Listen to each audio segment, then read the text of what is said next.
What we have here is a function, c of t, about which we know two things. One, it's differentiable over the entire interval, and yet we are not given an explicit symbolic representation for computing c of t. Instead, we're just given selected values at different points in time.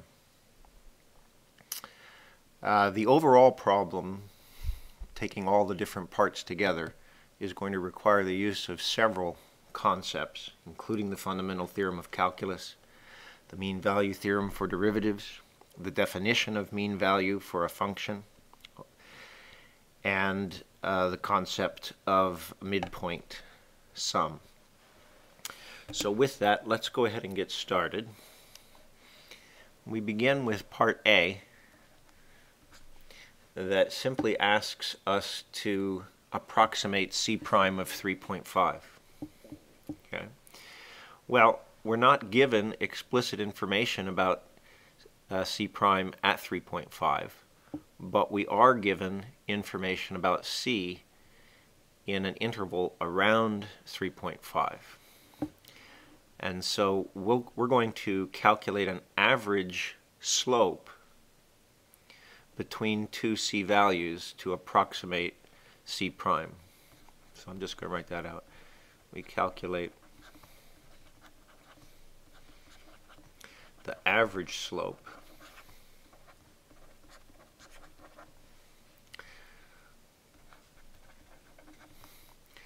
from 3 to 4 of c to estimate c prime of 3.5 based on the available data.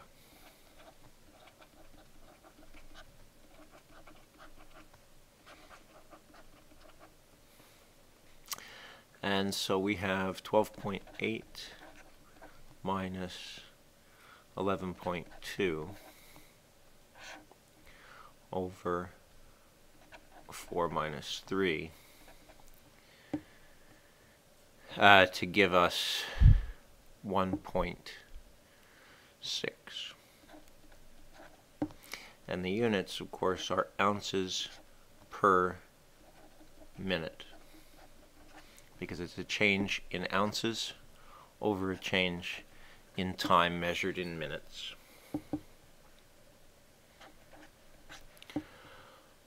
Part B asks whether there is a particular time where the derivative of c has to equal 2. And in this situation, we can use the mean value theorem for derivatives to draw that as a conclusion. So first, we're going to calculate the average rate of change, the average slope from 2 to 4.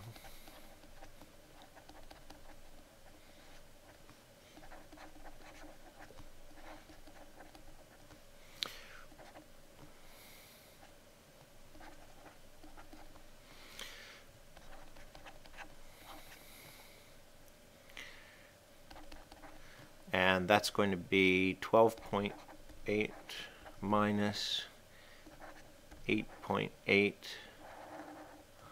all over 4 minus 2, which is going to give us 4 over 2, which is equal to 2, where the units, of course, are ounces per minute. Now, the mean value theorem for derivatives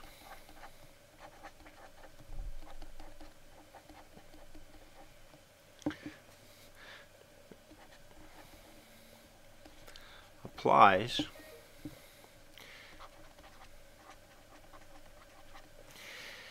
because c of t is differentiable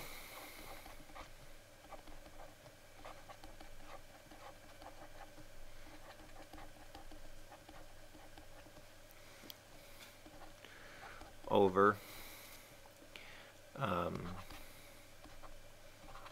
t from 2 to 4. That's given, and because it's given that it's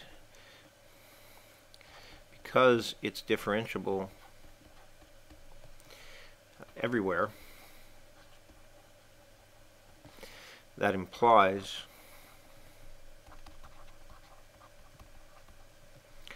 continuity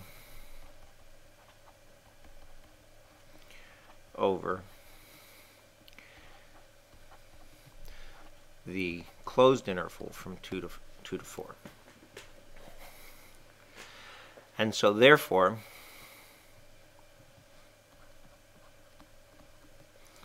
C prime of t must equal to somewhere in that interval.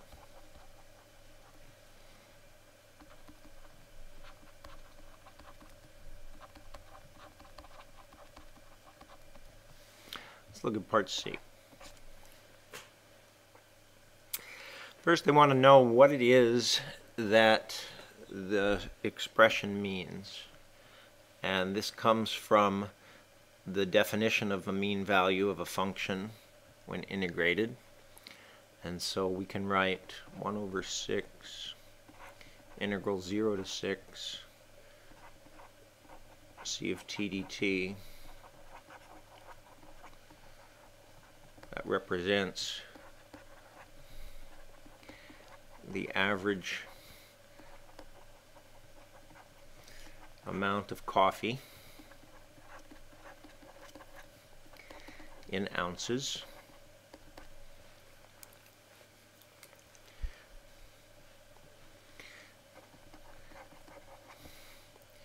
in the cup over the interval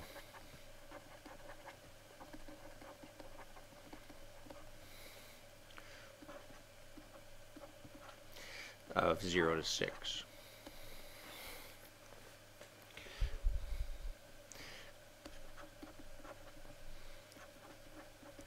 Midpoint sum approximation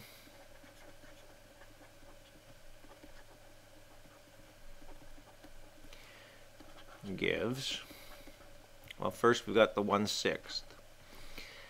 Then we note that if we're dividing this into 3 equal intervals, that the first interval will have to be 0 to 2, the second one 2 to 4, and the third one 4 to 6. That will require to do a midpoint approximation knowing the value at 1, at 3, and at 5, which we do. And so, because the width of each of the rectangles we're using in this approximation is the same, we can put that width, namely the 2, outside of the parentheses, and then simply write down each of the heights, 1, 3, and 5, that are the midpoint height for the rectangular approximation in question.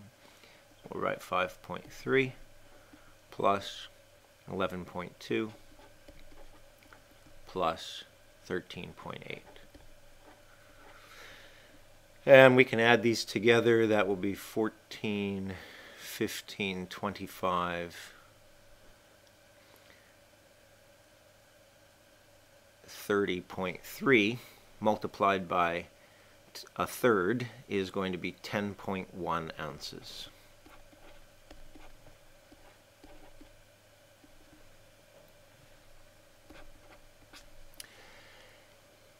D now tells us that there is a way to model the amount of coffee in the coffee cup by a new function, b of t. And we're simply asked to evaluate the derivative at a particular point in time. So let's just write down what they're giving us for b of t, and the fact that it is 16 minus 16 e to the negative 0.4t. We'll take the derivative using the chain rule, and that's going to be negative 0.4 times negative 16 e to the negative 0.4t. And then at t equals 5, we're going to write that as 6.4 e to the negative 0.4 times 5, or 6.4 e to the negative 2. I'm just going to spruce this up a little bit to be complete. And we can similarly write that, or we could write it as 6.4 over e squared. At any rate, it is a measurement, or it's a value that is ounces per minute.